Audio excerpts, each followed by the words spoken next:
Good evening everyone. चलिए आज हम स्टार्ट करते हैं। अब नेक्स्ट पार्ट है हमारा फाइलम प्लेटीहेलमिन्थेस का सेकंड पार्ट। अब फर्स्ट पार्ट में हमने उसके बेसिक कैरेक्टर्स किए, तो जैसा कि हम हर हर आप देख रहे हैं कि टॉपिक में हम क्या करते हैं, उसके बेसिक कैरेक्टर्स और फिर फिजियोलॉजिकल कैरेक्टर्स लेते हैं। बेसिक कैरेक्टर्स में हमने बहुत सारे कैरेक्टर्स लिए थे, जैसे उसका हैबिटेट लिया था, उसका बॉडी फॉर्म लिया था। हमने ये देखा था कि वो पहले ट्रिप्लोब्लास्टिक एनिमल्स हैं, पहले बायलेटरल सिमेट्री आई है उनमें, प्रिमिटिव ऑर्गन लेवल है ना, और ब्लाइंड सैक प्लान है। हमने ये भी देखा कि उसका डेफिनेट हेड भी प्रेजेंट है, हुक्स, शक्कर प्रेजेंट है, बॉडी वॉल में भी हमने बहुत सारी चीजें देखी। अब हम चलते हैं, इसके बिना समय गवाए सबसे पहले पॉइंट की तरफ चलते हैं, और वो है हमारा फिजियोलॉजिकल फंक्शंस। अब फिजियोलॉजिकल फंक्शंस हम ले लेते हैं। चलिए, अब देखो, जब फिजियोलॉजिकल फंक्शंस की बात आती है ना, तो हम बात किसकी करते हैं, आप जानते हैं। फिजियोलॉजिकल फंक्शंस में हम बात किसकी करते हैं, बात करते हैं हम उसके सिस्टम्स की। और सिस्टम्स क्या है, सबसे पहला जो हम सिस्टम लेने जा रहे हैं वो है हमारा डाइजेस्टिव सिस्टम। चलिए, सबसे पहले हम डाइजेस्टिव सिस्टम की बात कर लेते हैं।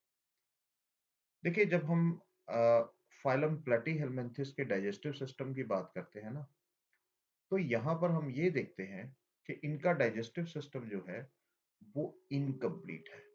अब इनकम्प्लीट क्यों है, क्योंकि इनके पास सिंपल सी बात है, सिर्फ एक ही ओपनिंग है। They have only one opening, और वन ओपनिंग क्या है, वो हम जानते हैं। वो वन ओपनिंग क्या है, द वन ओपनिंग इज, वो है, दैट इज माउथ। क्लियर। और माउथ के किसके लिए है, it is for both ingestion, देखिए इंजेशन के लिए है, एंड ईजेशन, दोनों कामों के लिए एक ही है। ये बिल्कुल वैसे ही है कि आप जैसे किसी ऐसे स्ट्रक्चर या ऐसी रोड पर चले जाए जहां पर आगे जाके रोड वो खत्म हो जाए, बंद हो जाए। सो वहीं से जाओगे और वहीं से वापस आओगे। सो ये भी बिल्कुल वैसे ही है।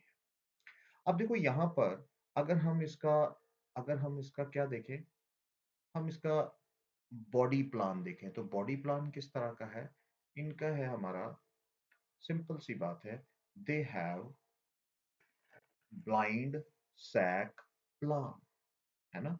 वो कैसा है, देखो, ये चीजें बार बार बोलने का मतलब ही एक ये है कि आपके दिमाग में ये चीजें बैठ जानी चाहिए, क्योंकि अब नीट का पेपर भी आ रहा है, तो थोड़ा सा ध्यान रखिएगा। बहुत से पॉइंट्स ऐसे होंगे जो आपको वहां काम आएंगे। देखो, ब्लाइंड सैक प्लान है, इसीलिए क्योंकि वन ओपनिंग है। अब देखो, दूसरी चीज यहाँ क्या आती है, दूसरी चीज ये आती है कि यहाँ पर आप डाइजेशन किस तरह की है, देखो, extracellular as well as intracellular, दोनों तरह की है ना, सेल के अंदर भी और सेल के बाहर भी, दोनों तरह की है। अच्छा, एक और इंपॉर्टेंट चीज जो मैं यहाँ पे बताना चाहता हूँ, दैट इज कि इनके पास क्या है, माउथ प्रेजेंट है। लेकिन अगर हम फ्री लिविंग फॉर्म्स में देखें, देखो, फ्री लिविंग फॉर्म्स में देखोगे तो आपको माउथ कहाँ दिखेगा, फ्री लिविंग फॉर्म्स में याद रखो, जैसे प्लेनेरिया, और प्लेनेरिया में आप कहाँ देखते हो उसका माउथ, देखे जरा, प्लेनेरिया में आप देखते हो on mid ventral side, mid ventral side पर आप उसका माउथ देखते हो, उसका माउथ देखते हो, पोजीशन ऑफ माउथ। तो आपको ये सारे जो है स्ट्रक्चर्स आपको क्लियर दिखने चाहिए, सारी चीजें सही दिखनी चाहिए। अच्छा, अब दूसरी चीज देखो, अगर हम पैरासिटिक फॉर्म्स ले, अगर हम पैरासिटिक फॉर्म्स ले, तो चलो पैरासिटिक फॉर्म्स ले लेते हैं। पैरासिटिक फॉर्म्स में क्या आ गई हमारे पास, जैसे पहली है लीवर फ्लूक, है ना, लीवर फ्लूक, जिसमें हमारी क्या आती है, ट्रेमाटोडा क्लास है ये। तो जब अब हम लीवर फ्लूक की बात करते हैं, तो लीवर फ्लूक में ध्यान रखिएगा कि माउथ जो है वो एंटीरियर पोजीशन पर होता है, एंटीरियर माउथ होता है। माउथ की पोजीशन कहाँ है, एंटीरियर है। लेकिन लेकिन अगर हम यहां देखें, अगर टेपवर्म की बात करें, टेपवर्म की बात करें तो यहाँ माउथ जो है वो एब्सेंट होता है। उसकी जगह किसने ले ली है? माउथ एब्सेंट होता है, इसकी जगह किसने ले ली है? इट इज रिप्लेस्ड बाय, हम यहाँ एक इंपॉर्टेंट पॉइंट लिखते हैं, replaced by rostellum. There is a part called rostellum, है ना? ये सारी चीजें हम थर्ड पार्ट में करेंगे, फाइलम प्लेटिहेल्मिन्थेस के तीसरे पार्ट में हम ये सारी चीजें करेंगे। ये जो छोटी छोटी चीजें आप देख रहे हो ना, कि यहाँ पर ये रोस्टेलम कहाँ से आ गया, ये चीजें कहाँ आ गई, तो ये सारी चीजें वहां होंगी। अच्छा देखो, ये पॉइंट जो है ना, आपको बहुत बहुत इंपॉर्टेंट काम में आएंगे इन केस ऑफ, अगर आप कहो तो नीट पॉइंट ऑफ व्यू से बहुत बहुत हेल्पफुल होंगे। अच्छा, दूसरा चीज यहाँ क्या आ जाती है? Respiratory system. देखो, रेस्पिरेटरी सिस्टम की अगर बात करें ना, तो रेस्पिरेटरी सिस्टम बहुत ही, अगर कहें, एफिशिएंट है। एफिशिएंट क्यों है, मैं ऐसा क्यों कह रहा हूँ एफिशिएंट है? हालांकि सिंपल है। और कैसे हो रहा है, मैं ऐसे कहूंगा, ये इट ऑकर्स थ्रू, मैंने हमेशा ये पॉइंट हमेशा अपने फाइलम में जरूर ऐड करता हूँ, occurs through general surface of the body, general surface of the body, ठीक है? और कैसे होता है? By by simple diffusion. Clear है ना बात? सिंपल डिफ्यूजन तो प्रोसेस हम जानते हैं, 10th लेवल से पढ़ते आ रहे हैं, from higher concentration to lower concentration movement होती है until the equilibrium is attained, है ना? अच्छा, दूसरी चीज यहाँ क्या आती है? अगर ऐसा होता है, अगर ऐसा हो रहा है, तो सेकेंड पॉइंट यहाँ इंपॉर्टेंट क्या आ जाता है? एक्सचेंज बहुत एफिशिएंट है। मैंने अभी कहा ना कि इसका एक्सचेंज बड़ा एफिशिएंट है। एक्सचेंज एफिशिएंट क्यों है? देखो, एक्सचेंज एफिशिएंट इसलिए है, एक्सचेंज इज एफिशिएंट क्यों है? देखो, मैं पॉइंट इसलिए पूरे लिख रहा हूं ताकि आपकी एक पीडीएफ अच्छा बन जाए। एफिशिएंट है due to its flat surface. देखो, फ्लैट सिमेट्री आप कह सकते हो, या फ्लैट बॉडी फॉर्म कह सकते हो, है ना? कह सकते हैं हम। अगर आप, मैं ऐसा ही कह लूं, अगर मान लो आप ये प्लेनेरिया ले रहे हो, है ना? ये प्लेनेरिया ले रहे हो, ये ऑरिकल्स हैं इसके, और ये यहाँ पर बॉडी है ना? और यहाँ पर आप क्या देखते हो? यहाँ पर आप देखते हो कि यहाँ पर हमारे पास क्या है? देयर आर ओसिलाई प्रेजेंट, है ना? अब देखो, इसकी जो फ्लैट बॉडी सरफेस है, फ्लैट बॉडी सरफेस की वजह से एक्सचेंज जो है बड़ा अच्छा होता है ना? एक्सचेंज बहुत अच्छा होता है। अब दूसरी चीज, यहाँ एक और चीज मैं बताने वाला हूँ जो इम्पोर्टेंट पॉइंट ऑफ व्यू से बहुत बहुत नीट पॉइंट से बहुत इम्पोर्टेंट है। वो है हमारी, ध्यान दो, वो है कि जितनी भी फ्री लिविंग फॉर्म्स है, देखो, जितनी भी फ्री लिविंग फॉर्म्स है, फ्री लिविंग फॉर्म्स कौन सी है? वो है हमारी क्लास टर्बिलेरिया में। हालांकि क्लासेस अब इतनी इंपॉर्टेंट नहीं रह गई है क्योंकि है ही नहीं सिलेबस में, लेकिन अब आदत पड़ी है, पिछले 20-22 साल से पढ़ रहे हैं।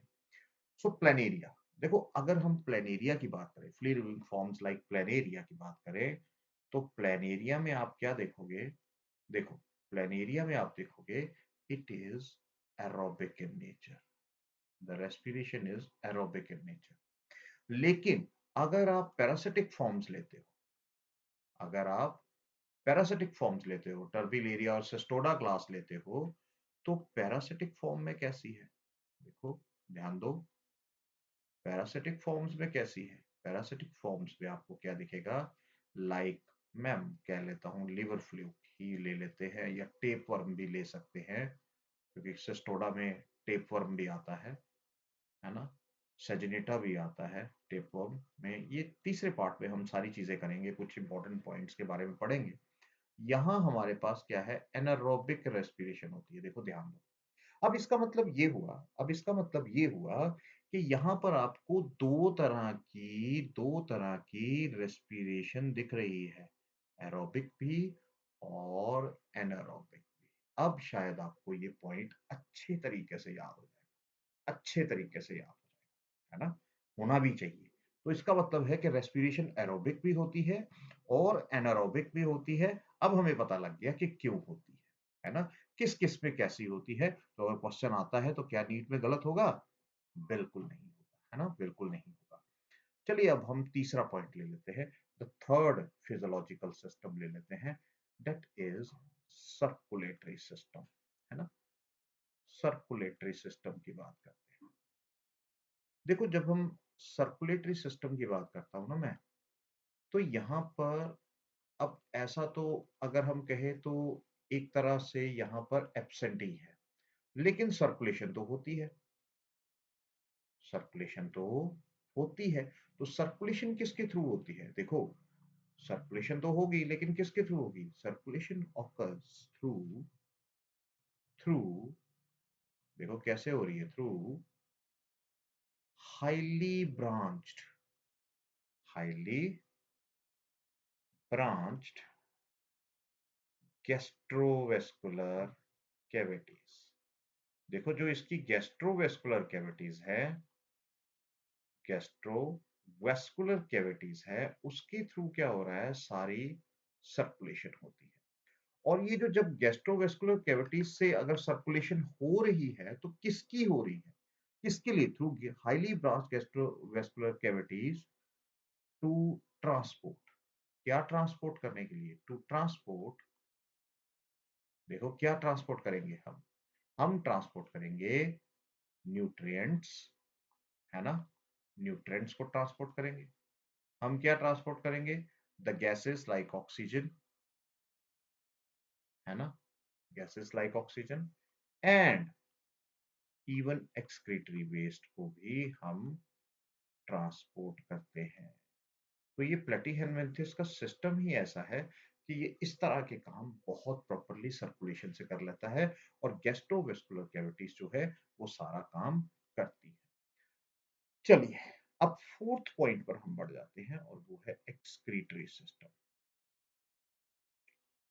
देखो एक्सक्रीटरी सिस्टम, अब बात याद रखिएगा कि डायग्रामेटिक पे मैं क्यों लेता हूँ, क्यों पिक्चर्स ज्यादा नहीं लेता, क्योंकि वजह ये है कि जितना आप खुद से डायग्राम ड्रॉ करेंगे उतना आपको याद रहता है। हालांकि पिक्चर्स भी आगे आएंगी, जहां जरूरत है वहां जरूर हम कुछ पिक्चर्स लेंगे। अब देखो यहाँ पर इंपॉर्टेंट चीज ये आती है एक्सक्रीटरी सिस्टम। अब देखो एक्सक्रीटरी सिस्टम कैसे होता है, इट ऑकर्स बाय, देखो ऑकर्स बाय प्रोटोनेफ्रिडियन नेटवर्क। देखो प्रोटोनेफ्रिडिया नेटवर्क, यहां पर एक प्रोटोनेफ्रिडिया का नेटवर्क होता है और उसके पास क्या होते हैं, हैविंग, देखो बहुत बहुत इंपॉर्टेंट क्वेश्चन बड़ी बार आता है, हैविंग स्पेशलाइज्ड सेल्स। देखो कुछ स्पेशलाइज्ड सेल्स है और वो स्पेशलाइज्ड सेल्स क्या है, दो specialized cells are flame cells. देखो फ्लेम सेल्स, और ये फ्लेम सेल्स अल्टीमेटली कैसे सेल्स होते हैं? देखो ये फ्लेम सेल्स किस तरह के सेल्स हैं? ये flame cells they are cup shaped cells होते हैं। अभी हम डायग्राम में देखते हैं, पहले हम देखते थे कप शेप्ड सेल्स है, हैविंग, देखो इनके पास बहुत सारे ग्रुप में सीलिया होते हैं, टफ्ट ऑफ सीलिया। देखो कुछ चीजें हमें याद रखनी, tuft of cilia which flicker like flame। So वो जैसे आग की लपटें लहलहाती है ना, बिल्कुल वैसे फ्लिकर लाइक द फ्लेम। और ये काम क्या करते हैं? अब देखो इनका ये भी तो दिखना है कि ये फ्लेम सेल्स क्या काम करते हैं। देखो दो काम करते हैं, एक तो removal of wastes, removal of wastes, और दूसरा ये क्या करते हैं, ionic balance, water balance and osmo regulation, है ना? तो दो काम यहां कर रहे हैं, एक्सक्रीशन और ऑस्मो रेगुलेशन, हम ऐसा भी कह सकते हैं। अब मेजर जो रिमूवल है वो किसका हो रहा है? मेजर रिमूवल देखो दो कंपोनेंट्स है यहाँ पर, वो है एक अमोनिया, इसका मतलब ये अमोनोटैलिक है, ये अमोनिया है, ध्यान दीजिए, एंड फैटी एसिड्स। ये क्वेश्चन भी आता है, तो ये पॉइंट्स इंपॉर्टेंट है। अब यहाँ पर फ्लेम सेल्स किस तरह के हैं, जरा फ्लेम सेल्स की बात कर ले। अब देखो फ्लेम सेल आपको किस तरह से दिखेगा, यू विल सी हियर, आपको ये कुछ इस तरह से स्ट्रक्चर दिखाई देगा, ठीक है, ये कुछ इस तरह से आपको स्ट्रक्चर दिखाई देगा, ये इस तरह से। चलिए बना लेते हैं। अब ये देखिए, और यहां से जब हम बात करते हैं ना, तो यहां से क्या है, ये देखिए, यहाँ पर आपको ये इस तरह से स्ट्रक्चर्स दिखाई देंगे, ठीक है, क्लियर। देखो ये कप जैसा बन रहा है ना। अब ये यहाँ पर क्या है, ये हमारी आ गई एक्सक्रीटरी डक्ट आ गया। अब देखो यहाँ पर क्या होता है, there is presence of nucleus, यहाँ पर न्यूक्लियस है, ठीक है, दिस इज न्यूक्लियस, लेबल भी कर लेते हैं, this is nucleus of the flame cell. इसके अलावा यहाँ पर आपको क्या दिखता है, यहाँ पर आपको दिखते हैं कुछ प्रोटोप्लाज्मिक प्रोसेसेस, ये देखिए, ये कुछ प्रोटोप्लाज्मिक प्रोसेसेस आप बहुत बहुत क्लियरली यहाँ आपको विजिबल हो रहे हैं, है ना। आप होते भी बहुत सारे हैं, ठीक है। सो मैं कुछ की कोशिश कर रहा हूँ कि ताकि आपको सारी चीजें जो है क्लियरली विजिबल हो। तो चलो इसको भी लेबल कर लेते हैं, दीज आर प्रोटोप्लाज्मिक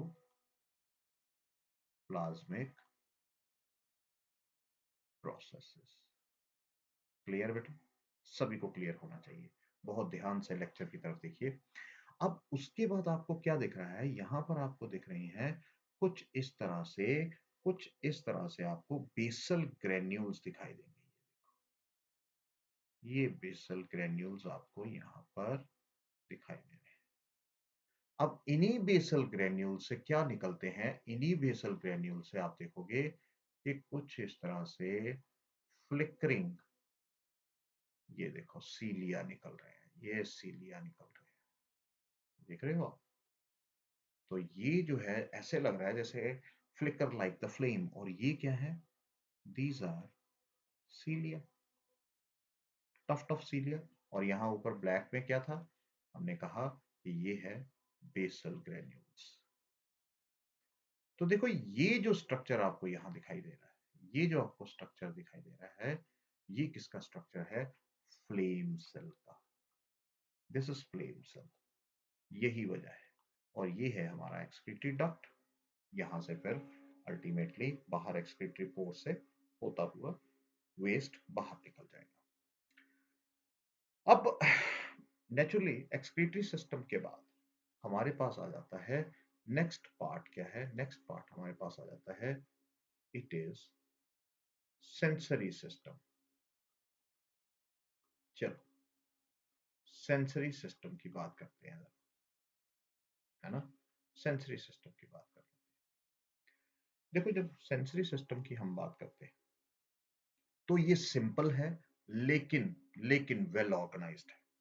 देखो सेंसरी सिस्टम है, बात क्या कह रहा हूं मैं क्या कह रहा हूं, मैं कह रहा हूं देखो ये सिंपल है, बट बहुत इंपॉर्टेंट बात कह रहा हूं, वेल ऑर्गेनाइज्ड है ना। कोई चीज अगर वेल ऑर्गेनाइज्ड है वो अच्छे से काम करेगी। अब ऐसा मैं क्यों कह रहा हूं, इसके कुछ कारण है।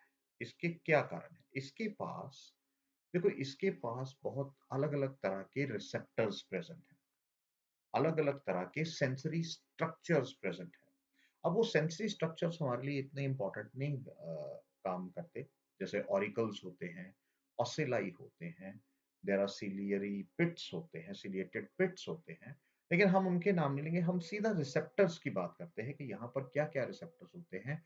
जैसे देखो सबसे इंपॉर्टेंट चीज यहाँ क्या कहते हैं, जैसे टेक्टाइल रिसेप्टर्स होते हैं, है ना, यहाँ पर टेक्टाइल रिसेप्टर्स है। और ये जो टेक्टाइल रिसेप्टर्स हैं, ये क्या काम करते हैं, देखो ये काम करते हैं touch, the function of touch. अगर दूसरी हम बात करें, दूसरे हमारे पास रिसेप्टर्स आ जाते हैं कीमो रिसेप्टर्स। और कीमो रिसेप्टर्स क्या करते हैं? देखो नाम से ही पता लग रहा है, केमिकल सेंसेशन। किसी भी तरह की केमिकल सेंसेशन जो है वो इसी से होगी। सो केमिकल्स को सेंस करना, है ना। अच्छा, तीसरी चीज यहाँ क्या आ जाते हैं, हमारे पास आ जाते हैं कुछ ऐसे रिसेप्टर्स जिन्हें हम क्या कहते हैं, रियो रिसेप्टर्स। रियो रिसेप्टर्स ये सीलिएटेड पेट्स में होते हैं, बहुत इंपॉर्टेंट है, क्योंकि जब आप लाइफ साइकिल पढ़ते हो या इसका कोई इंटरनल स्ट्रक्चर पढ़ते हो तब आपको ये आगे ग्रेजुएशन लेवल पे पढ़ना पड़ेगा। तो अभी फिलहाल हमारे लिए इतना ही बहुत है। रियो रिसेप्टर्स क्या करते हैं, they sense the water current, water currents, है ना। क्लियर हो गई बात। और जब उसके बाद हमारे पास क्या आ जाते हैं, कुछ उस तरह के रिसेप्टर्स जिन्हें हम क्या बोलते हैं, जो फोटो सेंसिटिव होते हैं, जो फोटो सेंसिटिव होते हैं। और वो रिसेप्टर्स कौन से हैं, वो रिसेप्टर्स प्रेजेंट होते हैं, दोज आर, हम यहाँ लिख लेते हैं फोटो सेंसिटिव रिसेप्टर्स, यहाँ लिख लेते हैं। सो फोटो रिसेप्टर्स, है ना। देखो मैं इसीलिए आराम से लिख रहा हूँ, वो रीजन ये है, वो रीजन ये है कि आप आराम से समझ सकें, कोई हड़बड़ी में नहीं। फोटो रिसेप्टर्स है और होते कहाँ है, ऑसिलाई में। और क्या करते हैं, ये अल्टीमेटली फोटोटेक्टिक मूवमेंट्स करते हैं। नॉर्मली प्लेनेरिया जो है, it moves away from the light to prevent dryness. अपनी स्किन को मॉइस्ट रखने के लिए ये लाइट से थोड़ा दूर ही रहता है। तो फोटोटेक्टिक मूवमेंट्स जो हैं वो फोटो रिसेप्टर्स नेचुरली लाइट को सेंस करते हैं और फोटोटेक्टिक मूवमेंट्स करते हैं। अल्टीमेटली फोटोटेक्टिव मूवमेंट यहाँ लिख लेते हैं लाइट सेंसेशन, ताकि आप बिल्कुल ध्यान रखें। तो बात, इसका मतलब जो हमने पहली लाइन लिखी थी वो तो बिल्कुल सही लिखी थी, सिंपल एंड वेल ऑर्गेनाइज्ड इनका क्या होता है, सेंसरी सिस्टम होता है। चलिए सिक्स्थ पॉइंट ले लेते हैं अब। जब हम सिक्स्थ पॉइंट की बात करते हैं तो सिक्स्थ पॉइंट हमारे पास क्या आ गया, दैट इज नर्वस सिस्टम।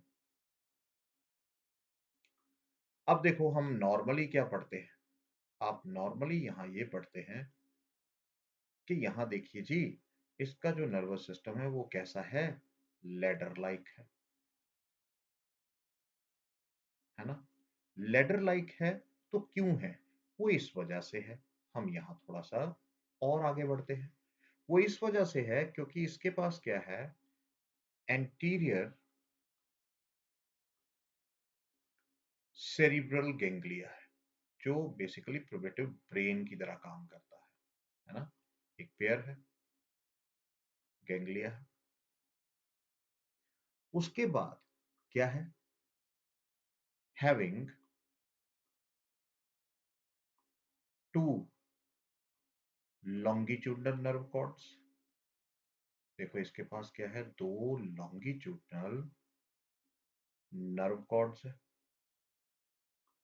और वो कहां जा रही हैं, रनिंग, रनिंग वेंट्रली। देखो वेंट्रली रन कर रही है, कनेक्टेड बाय, अब देखो यहां इंपॉर्टेंट पॉइंट, कनेक्टेड बाय, अब इनको किसने किया है, ट्रांसवर्स कमिशर्स ने, ट्रांसवर्स कमिशर्स ने। तो देखो आपके नोट्स भी अच्छे खासे तैयार हो रहे हैं, पूरे का पूरा फाइलम मैंने आपको लिख कर दे दिया है, और ये सबसे अच्छा है, ट्रांसवर्स कमिशर्स। अब देखो सबसे पहली बात कि हम ये देख लेते हैं कि लेडर लाइक ये क्यों दिखाई दे रहा है। देखो ये मान लेते हैं कि ये हमारे पास क्या आ गया, ये हमारे पास इस तरह से, ये है वही, हम प्लेन एरिया ले लेते हैं, ठीक है। ये प्लेन एरिया की बॉडी आ गई, ये प्लेन एरिया की बॉडी आ गई, ठीक है जी, बहुत बढ़िया, प्लेन एरिया की बॉडी आ गई। अब इसके अंदर यहाँ पर क्या है, यहाँ टॉप पर आपको क्या दिखेंगे, मैं इस तरह से ऐसे कर लेता हूँ कि यहाँ पर आपको ये इस तरह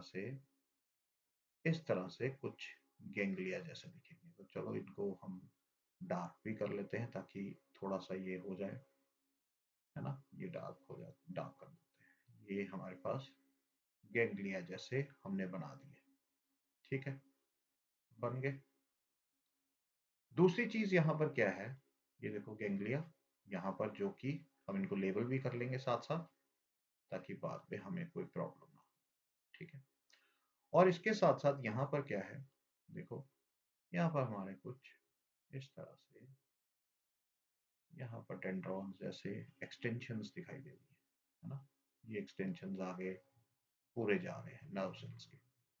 अब यहाँ से क्या है, यहाँ से निकलती हैं दो नर्व कॉर्ड्स। यहाँ से क्या निकलती हैं, दो नर्व कॉर्ड्स, जो बेसिकली लॉन्गिट्यूडनल है और वेंट्रली पूरी चल रही है। हम उसको दूसरा कलर दे देते हैं, है ना, दूसरा कलर दे देते हैं।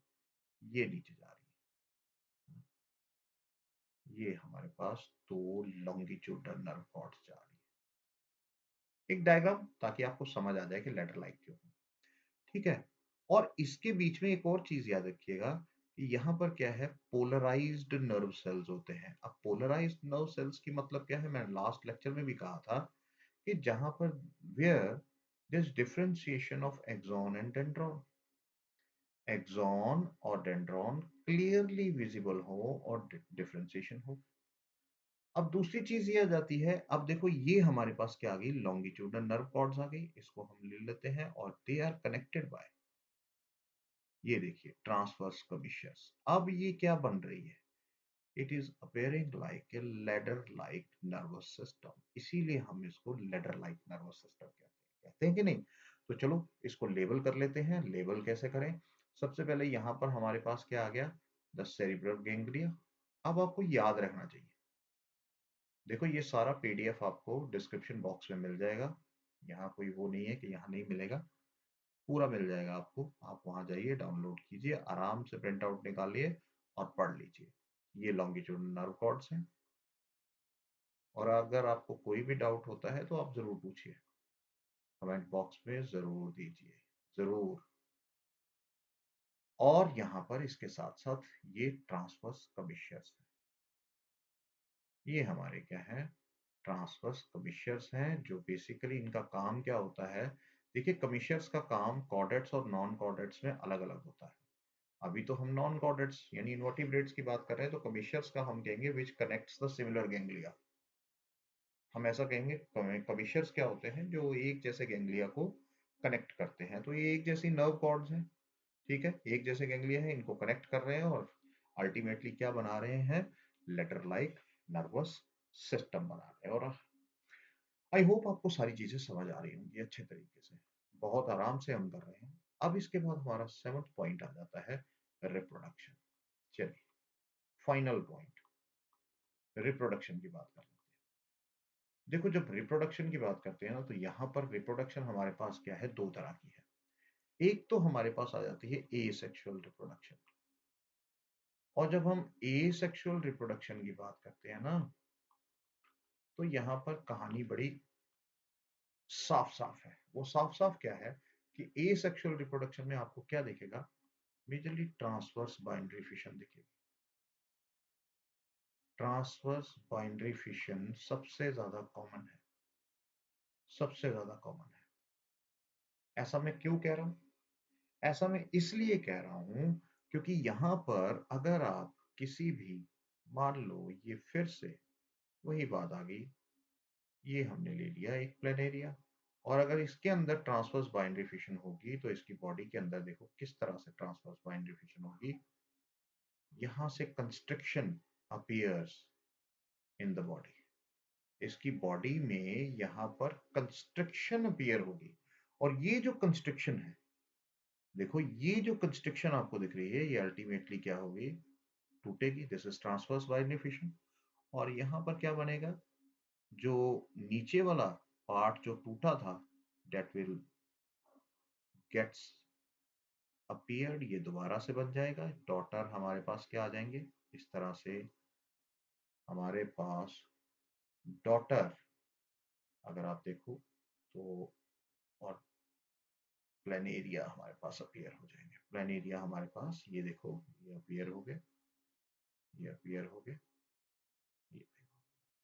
तो अल्टीमेटली आप क्या देख रहे हो, आप देख रहे हो कि यहाँ पर क्या हो रहा है, ट्रांसवर्स बाइंड्री फिशन जो है वो सबसे ज्यादा कॉमन हमें दिखाई देती है। अच्छा, अगर हम यहाँ बात कर ले, यहीं पर ले लेते हैं सेक्सुअल रिप्रोडक्शन। देखो, अगर सेक्सुअल रिप्रोडक्शन की बात करें, अच्छा एक और चीज मैं बता दूं, एक और पॉइंट जो इंपॉर्टेंट है ए सेक्सुअल रिप्रोडक्शन के केस में, कुछ पॉइंट्स हम कल भी डिस्कस करेंगे, कल के लेक्चर में भी बहुत इंपॉर्टेंट है, मिस मत कीजिएगा, शाम को आपको जरूर मिलेगा। अब देखो यहाँ पर नेचुरली ए सेक्सुअल रिप्रोडक्शन है, ट्रांसवर्स बाइनरी फिशन है, यहाँ पर याद रखिएगा फ्रैगमेंटेशन भी होती है, तो इसलिए हम यहाँ कहेंगे high power of regeneration. Platyhelminthes के पास हाई पावर ऑफ रीजनरेशन होती है ना, हाई पावर ऑफ रीजनरेशन। अब सेक्सुअल रिप्रोडक्शन की बात कर लेते हैं, है ना।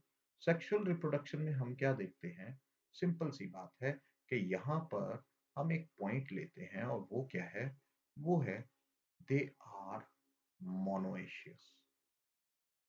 मोनोएशियस है मोस्टली, एक्सेप्ट किसको छोड़कर, एक्सेप्ट ब्लड फ्लूइड को छोड़कर, एक्सेप्ट ब्लड फ्लूइड को छोड़कर। चलो मैं यहां ले लेता हूं ब्लड फ्लूइड,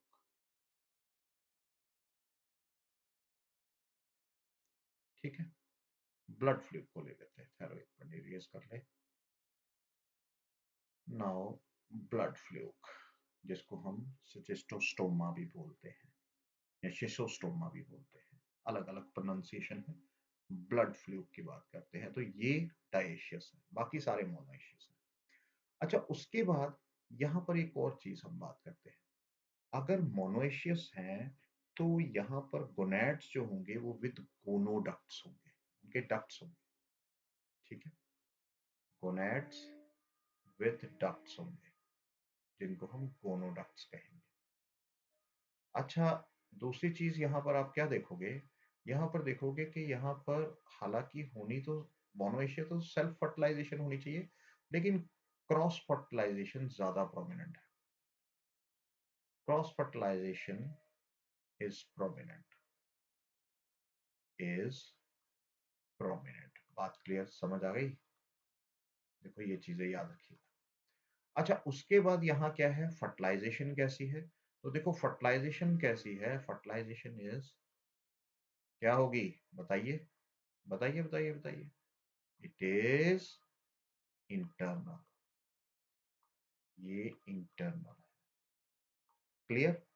तो ये ध्यान रखिएगा, फर्टिलाइजेशन इंटरनल है। अब इसके बाद आ जाता है लास्ट पॉइंट, हमारे पास आ जाता है, आई होप आपको समझ आ रहा होगा, बड़े आराम आराम से हम चल रहे हैं, तो इसलिए बार बार मैं रिपीट करने पे प्रोसेस को आप लंबा नहीं कर सकते। हालांकि मेरे लेक्चर लंबे ही होते हैं, लेकिन आपको बहुत इंफॉर्मेशन देंगे।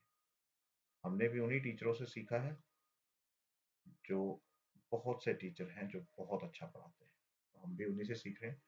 सो डेवलपमेंट की जब हम बात करें तो डेवलपमेंट क्या है, डेवलपमेंट देखो यहाँ पर एक याद रखना, डायरेक्ट भी होती है और इनडायरेक्ट भी होती है।